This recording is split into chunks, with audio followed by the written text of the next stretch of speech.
Have you had a situation where a guy maybe comes to y'all and says, "Hey, this is what another school, is looking at with an NIL deal. What can y'all do?" Have you dealt with something like that so far? No, NIL is so new, but no, and there's not really a NIL department. I mean, this topic is one that there's a lot of questions on it, not just from the media, but everybody. I mean, it's just so new, so there's really not a good answer on how everybody's handling it, because I don't think anybody's got a great handle on it, and that doesn't mean it's a bad thing. It's just new, and so everybody's kind of working through it. But it's part of our world right now. It's something that we're all working with.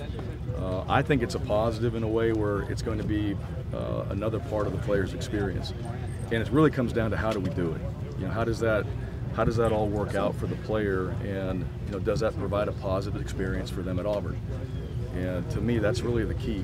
So the communication, some of the things that we all have to improve with the process that's in place right now is something that I know people are working on, all right, people way above me.